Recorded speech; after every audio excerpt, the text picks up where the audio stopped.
Yo, what's going on, guys? Matty Haynes here, aka the Clockmaster, and today I'm here to talk to you guys about my thoughts on the F1 movie. Now, I want to preface something about this film and about me in general and my wife. We are both huge F1 fans. This is like our second season watching. I think we've been watching for a while now going on. We started with some other things and then got introduced to the sport, watched the whole season last year and watching this season as well. And we are enjoying watching the races every single weekend. That's like our tradition every single weekend. We literally watch all the races. Right now, I mean, okay, I would say as far as who's we're supporting, we don't necessarily have we have teams and drivers that we like. Like, obviously, we enjoy Carlos Sainz. We supported him at Ferrari. We're supporting him now at Williams. And right now, from like last year going on to now, it's all about like Oscar Piastri for us. We love him. But honestly, we love and appreciate all of the drivers for different reasons. They all have their strengths. They all have their weaknesses. We love how some of them handle certain situations on the track. Certain tracks fit certain drivers better. Obviously, you know, we love seeing current legends like Max Verstappen just dominate. I mean, even with dealing with the cars that's handed to him this year with the car and the team and everything like that. There's just a lot going on. But the point is, we watch so many YouTube videos from different people talking about the sport, covering the sport, all the technical aspects of the sport.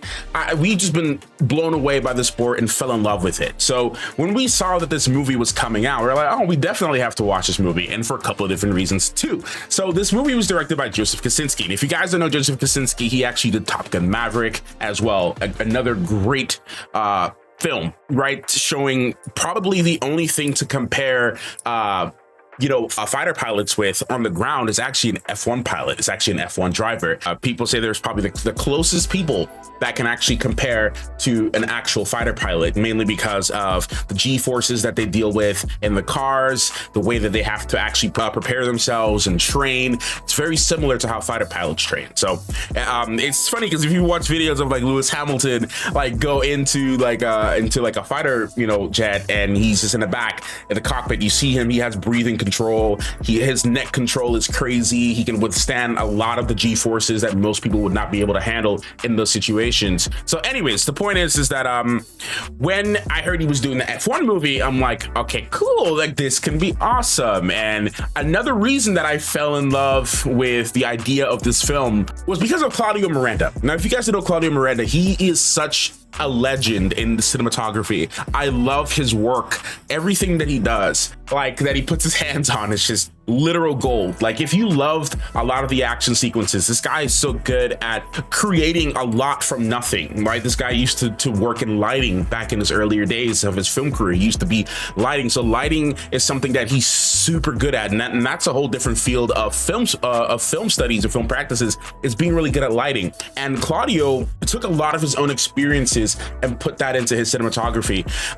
This guy, the things that he can do with just a single iPhone. I mean, I've seen videos and interviews here on YouTube with him, like just showcasing what he had to do. He did a little like an advertisement thing with an iPhone, and it was just amazing the work that this guy can do with a camera, the way that he sees the set and the scenes with his eyes, and the way that he's able to transform whatever he wants with the camera is insane. So inventing a bunch of new technology for both Top Gun Maverick and this F1 movie, I had to go see it. Those two people alone, and then obviously adding Hans Zimmer to the mix, one of my favorite composers of all time, adding him to the mix, I'm like, okay, cool, yeah, I gotta see this movie. So that being said, I've kind of already talked about some of the reasons why I wanted to see the movie, but without over talking more than I already have, because I have a bullet point thing and I don't want to go on too long. But those are the reasons that I actually really enjoy this film. Right? The directing, the cinematography, the music, all of those things come together really well in this movie. And stepping aside from that as well, the on-screen chemistry between Brad Pitt and Damson Idris was honestly amazing. I mean, it was really cool to see, because just from the trailers alone, I was able to tell the dynamic that they were going to have on screen. And just actually seeing them together was actually really good. Like, Brad Pitt plays his character that is this old school veteran in the racing world. He dipped his toes in pretty much every form of motorsport. He was in Le Mans, he did the car rally, he did some NASCAR stuff, I think they mentioned he did IndyCar in the movie as well. And then obviously he did F1 as well in the movie. So he kind of dipped his toes all over the place a little bit. And I found that aspect very interesting because they're taking like little inspirations from different racers, real world people as well. If you look at Mario Andretti, for example, his role, he actually had a short stint in F1 as well, and then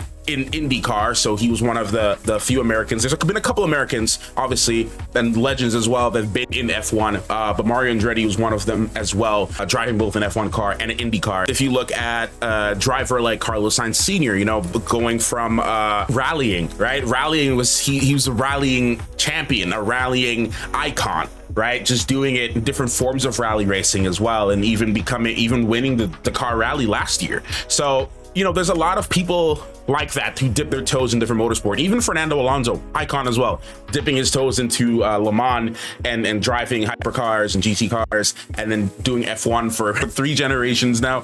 So Brad Pitt's character kind of like embodies a lot of these different icons in actual real world motorsport history, which is actually really, really cool and interesting to see. And then Damson Idris represents this, you know, the young aspiring rookie that's just pure raw talent, pure speed, pure adrenaline, pure energy, and just impatient, right? Like that was something that his character represented. So seeing the two of them kind of come together on screen and represent both sides of what you will see in average motorsport. You know, you always have the overambitious rookie, you always have the hardened veteran, and seeing them come together as a duo on screen and representing the story was actually really, really fun and good to see. I enjoyed that a lot. Even the supporting cast did an amazing job with how they represent a lot of some of the communications between the technical directors and the people in the pit crew as well, the race engineers, everything as well. They represented a lot of that environment as best as they could. Obviously, they had close work with the actual F1 company,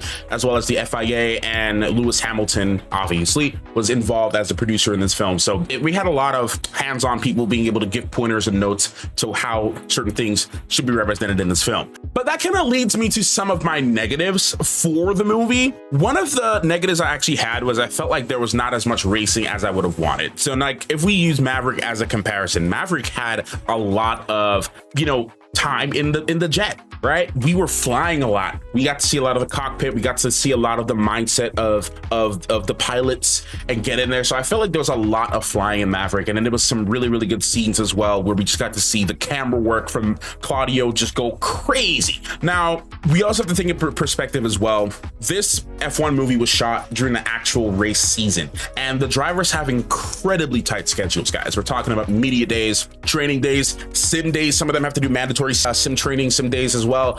Some of them have to go, again, apart from the media days as well, they have briefings, they have all kinds of meetings, they have really, really, really long days. So to try to film this movie alongside an actual race season, it was gonna be hard from the beginning, but they somehow found a way to pull it off, to be able to. It was actually amazing that they were able to get any footage from the actual drivers in the movie and get any shots from any of the iconic tracks. Anyway, it was actually lucky that they were able to get as much as they did. So just looking at the realistic element of the filming process and the actual race season and the calendar, they move so fast every week, except for when they have breaks, like summer break and so on. They move so fast every week, going from location to location. So it's hectic. So they were lucky to even get as much filming as they did. Now, if you're a die-hard F1 fan, we're talking about somebody who's been watching the sport for even longer than I have, someone who they have such an expert knowledge on almost every single aspect of the race. They understand how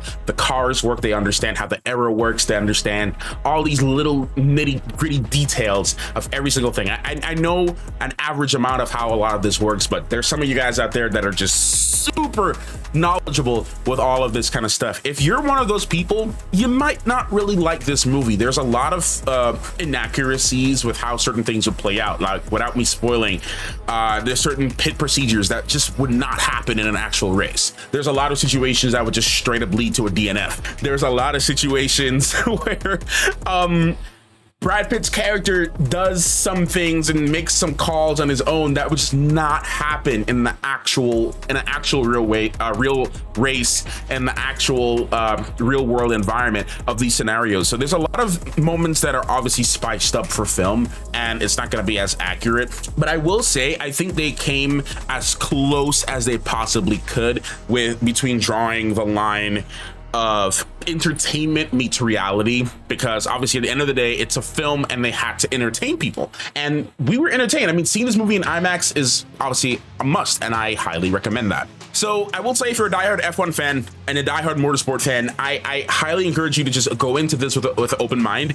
Don't hyper focus too much on the details of some of the inaccuracies of how certain things would play out in a race, or even just the season overall, or how they even just do anything in the movie. Don't overthink it. Just kind of just enjoy the movie. All right, we get to see really cool camera work on a really cool car, one of the most scientifically advanced motorsports vehicles ever. We get to just see that a fancy camera strapped onto those things, just doing angles that you probably wouldn't even see in a normal actual race on F1 or Sky Sports. So another issue that I had with the movie was that there seemed to be a lot of the condensed timeline that the film takes place in feels a little rushed, and in some cases a little empty and a little lifeless in some moments. Like, you see Damson, Idris's character. Now, the drivers, a lot of them, some of them are super solo, like Lewis Hamilton is at the point, and obviously Damson Idris is supposed to kind of represent, it's supposed to kind of be a little bit like Lewis Hamilton, even though Lewis Hamilton is in the movie as himself. But there's a lot of moments where in real life the drivers actually interact a lot with each other, like post-race briefings, maybe media days and whatnot. A lot of the other drivers, they interact with each other. I felt like we never got to see that side of an actual driver. His character was really solo a lot of the time, and that's not necessarily a bad thing, but his character was pretty much solo the entire time, and I felt like they could have used a little bit more interactions with some of the drivers. But now, again, the drivers themselves had really tight schedules, as I mentioned earlier. So it's understandable that they didn't have too many of those moments. But I felt like that could have just added a little bit more of the realism to the actual experience of an F1 driver. So overall, guys, I felt like, apart from the pacing of the film at certain parts feeling just a little slow, certain parts feeling just kind of meh, overall, guys, I'm gonna give this movie like a solid 8 out of 10. Like, I would give it like a solid 80% out of 100. It is not perfect by any means.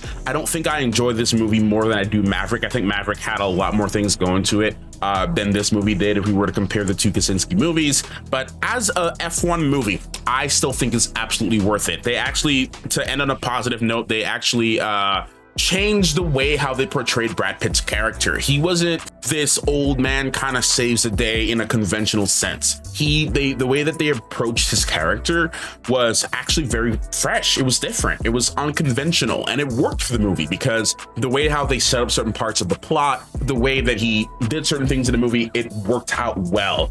And I felt like I appreciated that new approach, because I thought that his character is going to be this one type of streamlined type of character that we see, you know, that we would normally see in these types of movies, where the old man kind of comes in and saves the day type of trope. But it's a little different in this movie, and I appreciate that. It's not the same at all. So I actually really do appreciate that aspect and that change to the type of storytelling. So I do highly recommend this movie, guys. Go ahead and watch it. You'll have a good time. If you don't know anything about F1 and you're interested in getting into the sport, I think this kind of gives you a little bit of the insight on the sport, and maybe might introduce you to actually go and watch more races. Or if you want to watch Drive to Survive on Netflix, go ahead and watch Drive to Survive as well. That's a good entry point as well. But I highly recommend you actually give these races a watch. An actual race day is super amazing. It's so unpredictable. Some races are slog fests, but some races are really amazing, where the drivers just pull things out of their hat that you would never expect.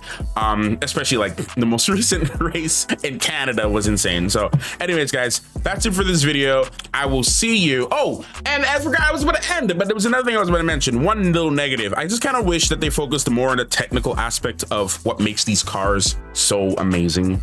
I know that might be a nitpick. I know I said it a little bit earlier, but people need to understand how actually technologically advanced these cars are. And I felt like the movie kind of touched on it a little bit, but it was more of like, if you know, you know type of thing. Like if you've already done the research and you've already watched videos, read articles, did your own studying and whatnot, you understand how some of these cars work, how aerodynamics work on these cars, what makes ground force and all that stuff important, then, or sorry, downforce important, then I feel like you would already know a little bit about, you know, how this works when you see it in the movie, but it's a little bit of a little nitpick. But like I said, other than that, my thoughts are the same. That's it for this video. I'll see you in the next one.